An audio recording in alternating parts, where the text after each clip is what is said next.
Listen, do not entertain none of this nonsense and nothing over the phone.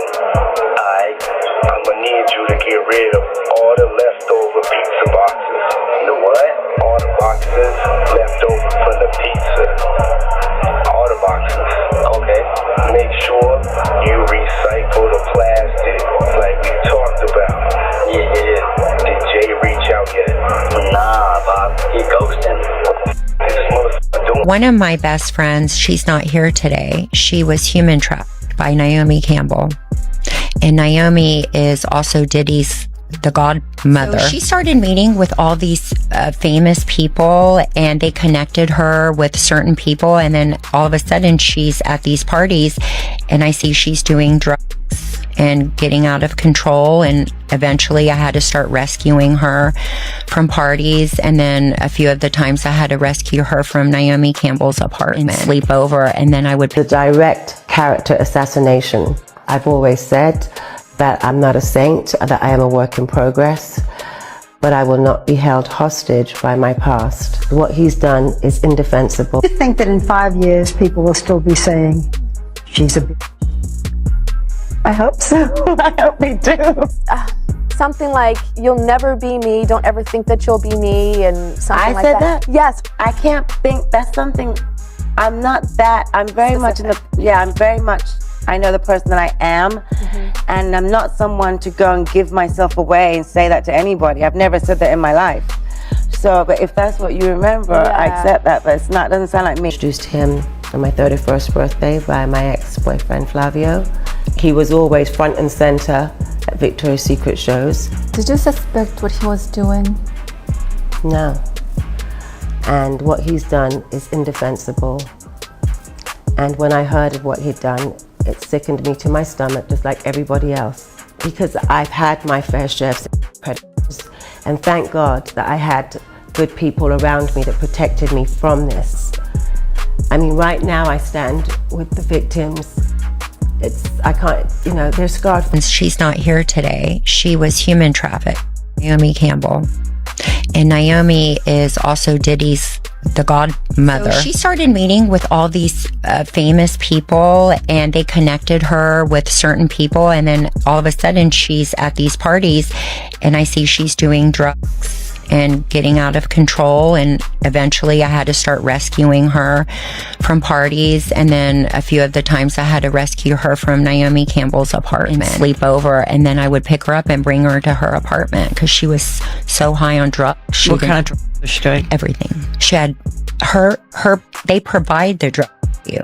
So she would open her purse and it would just be everything, whatever you wanted. It was like a pharmacy. Who would open the purse? Oh, she would. Oh, she's like, what do you need, Babs? Do you need anything? I would say, I don't do anything. Kind of she gets out of it. Well, she gets money.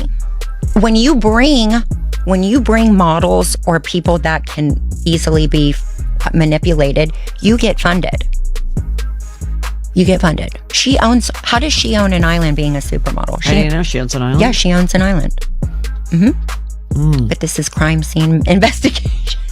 Yeah. But it opens your eyes to things that you never even thought of, and I connect all the dots. Naomi was coming to Nairobi to do some shopping. She was on holiday, but on a remote place. So she was in Nairobi doing shopping. And I texted her and she told me she's in Nairobi. So I was so excited to meet her. She was the first celebrity I was ever going to meet. Guys, I was through the roof. She texted me, she was like, hey, I'm here. She texted me the location. I went directly. I went to my brother. So my brother and I, we met her, we did some shopping.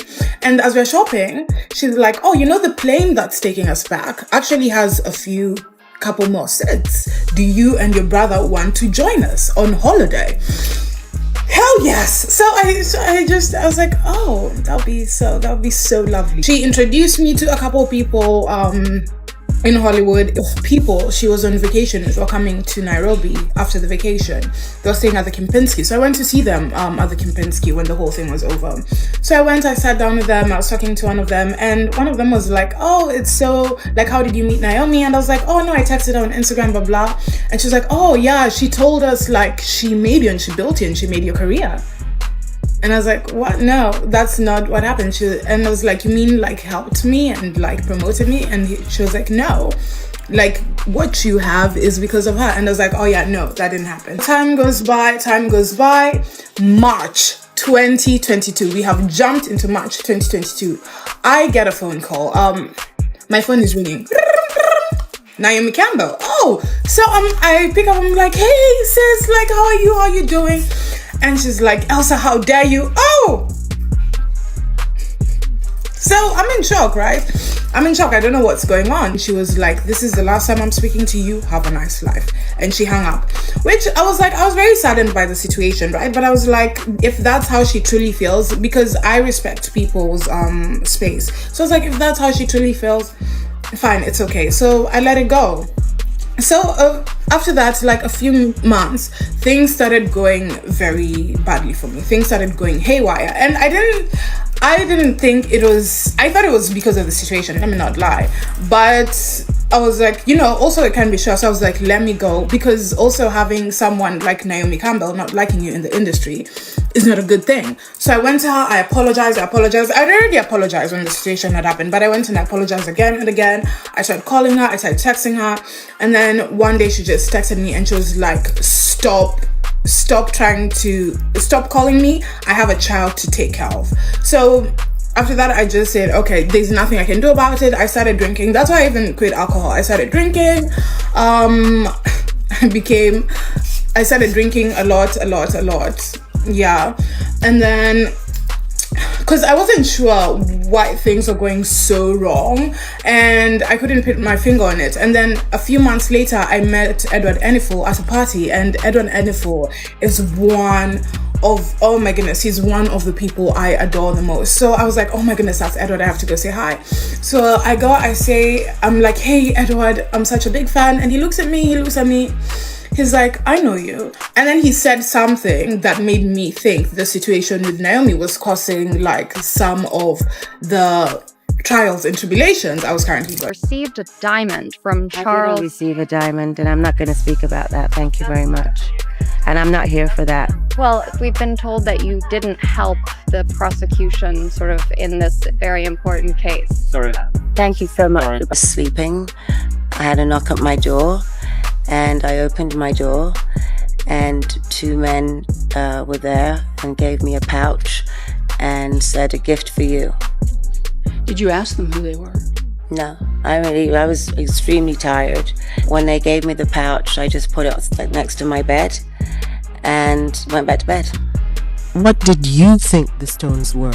They were kind of dirty looking pebbles. They were dirty.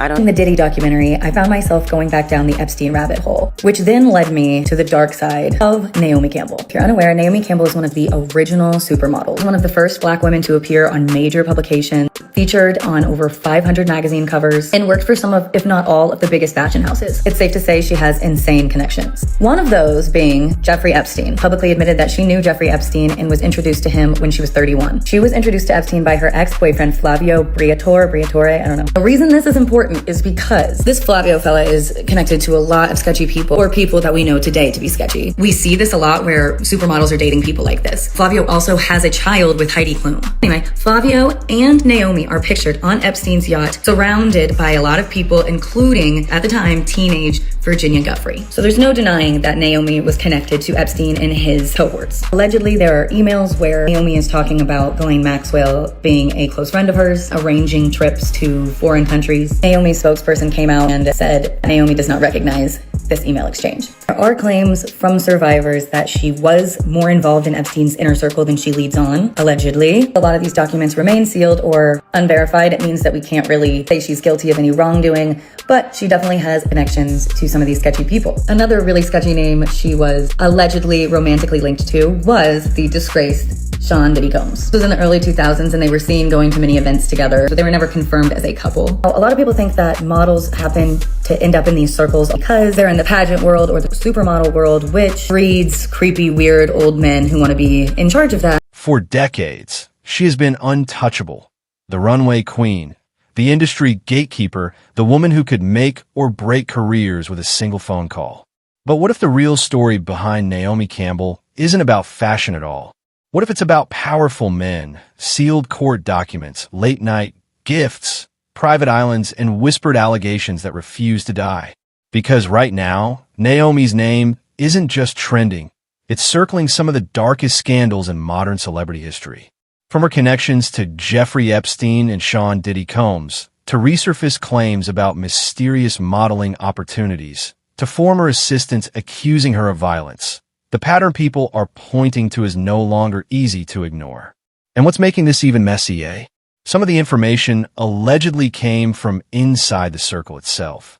The same elite world that protected her for years may now be unraveling around her. Naomi has always said she's no saint, just a work in progress. But critics are asking a different question. How does someone repeatedly end up at the center of so many controversial men and never know what's going on? At what point does coincidence stop being coincidence? And just when you think this is only about flight logs and bad associations, former insiders start talking. Models claim they were introduced to powerful men. A young influencer says her career spiraled after a fallout. Old testimony about blood diamonds resurfaces. Charity money comes into question. Private islands get re-examined. Suddenly, everything people once brushed off starts connecting in uncomfortable ways. So, is this just another celebrity caught in proximity to powerful criminals? Or is there a deeper role people believe she played? Because if even half of these allegations stick, this isn't just a fall from grace. It's a full collapse of a legacy. For decades, she has been treated as untouchable, a fashion deity, a cultural force, a woman whose name alone could open doors in Paris, Milan, London, and New York. But now that same name is being whispered in a very different context. Court documents, flight logs, private islands, prison phone calls, the kind of words that don't belong anywhere near a runway legend. And yet here we are, watching the internet stitch together a narrative that has people asking one uncomfortable question. Was it all coincidence, or was there complicity hiding in plain sight? Because when you start lining up the Epstein files, the Diddy connections, the old testimonies, and the resurfaced interviews, something begins to form. Not proof, not conviction, but a pattern. And patterns are what makes stories impossible to ignore. Before we unravel the controversy, we need to remember exactly who we're talking about. This is not just any celebrity. This is one of the original supermodels. One of the first black women to dominate global fashion at that level. Over 500 magazine covers. The face of the biggest fashion houses in the world. A muse, a mogul, a gatekeeper. Designers adored her. Editors feared her. Young models idolized her. And insiders have long whispered that crossing her could quietly end your career before it even began. That kind of power doesn't just elevate someone, it insulates them. It builds a fortress. And that's why what's happening now feels so seismic. Because when someone that powerful starts facing scrutiny, it doesn't feel like gossip. It feels like tectonic plates shifting under an entire industry. The first major tremor came when her name appeared in connection with Jeffrey Epstein. Flight logs, social photographs, introductions through her ex-boyfriend, Flavio Briatore, at her 31st birthday party. She has publicly stated she was introduced to Epstein there and that what he did was indefensible. She has said she stands with victims. But critics point out that her name appears multiple times in association with his circle, including social overlaps with Ghislaine Maxwell. Emails reported in unsealed documents have fueled speculation about how close those relationships truly were. Supporters argue proximity is not guilt. Detractors argue proximity, repeated over years, demands scrutiny. And that tension between association and awareness is where the narrative tightens. Because when someone says they knew nothing, yet their social footprint shows repeated interaction, people begin asking harder questions. And that's just the beginning. As the Epstein scrutiny intensified, darker allegations resurfaced, this time involving claims about modeling opportunities and elite party culture. Former acquaintances have alleged that young women were introduced into powerful social circles under glamorous pretenses. There are stories of late-night parties, drugs flowing freely, and vulnerable newcomers being swept into environments they weren't prepared for. One former friend claimed she had to rescue someone from gatherings tied to Naomi's circle, describing chaotic scenes and excess. These are allegations, not proven charges, but the emotional weight of them changes the tone entirely. Because once the conversation shifts from elite networking to potential exploitation, it stops feeling like tabloid chatter and starts feeling unsettling. The most haunting line repeated online: nobody really knows what happened to some of those girls. Whether that's hyperbole or something more, it's the kind of statement that lingers. Then came the Elsa Majimbo fallout, a storyline that added a human face to the power dynamic. A young influencer, barely 19, meeting her idol. Shopping trips, invitations into elite spaces, a private jet offer, the kind of access most aspiring creatives only dream about. At first, it looked like mentorship, but later, Elsa publicly described tension, confusion, and a sudden phone call confrontation that ended the relationship abruptly. She spoke about career struggles afterward, about feeling blackballed, about spiraling into alcohol during a period of uncertainty. Now, correlation isn't causation. No court has ruled sabotage, but the implication that angering someone so powerful could quietly shift your trajectory fed directly into the long-standing whispers about gatekeeping in high fashion. It added psychological tension to the broader narrative. What happens when admiration turns into fallout? And then people began revisiting something older, the Blood Diamond scandal involving former Liberian President Charles Taylor. Naomi initially denied receiving diamonds from him. Later, under oath, she admitted that two men delivered what she described as dirty-looking pebbles to her room at night. She said she didn't know where they came from and that she donated them. Former associates offered conflicting recollections. The case itself centered on Taylor's war crimes. Not her, but the optics were devastating. Once again, the pattern critics highlight surfaced: denial, pressure, partial admission. Not criminal conviction against her, but reputational erosion. Layered on top of that are documented incidents involving former staff. Between the late 1990s and 2000s, she faced multiple assault allegations from employees, including accusations of throwing phones and physical altercations. Some cases resulted in legal consequences. Naomi has acknowledged past anger issues and described herself as a work in progress. Still, critics argue these incidents reinforce a long-standing narrative of volatility paired with immense power, a combination that can silence those beneath it. Then there's the charity controversy. Investigations into her philanthropic organization raised questions about financial management and spending practices. Reports alleged misuse of donated funds for luxury expenses, though disputes and legal clarifications followed. Around the same time, online sleuths revived fascination with a futuristic eco-mansion reportedly gifted by Russian billionaire Vladislav Dorinin, a striking structure shaped like the Eye of Horus. Conspiracy forums lit up with speculation about private islands and hidden dealings. Again, speculation, not proof. But in today's climate, aesthetics plus secrecy equals suspicion. Which brings us back to Diddy. Party appearances, public celebrations, a birthday surprise, social proximity stretching back years. Now, amid Diddy's own legal firestorm, unverified rumors swirl about prison phone calls and potential revelations. None have been publicly confirmed.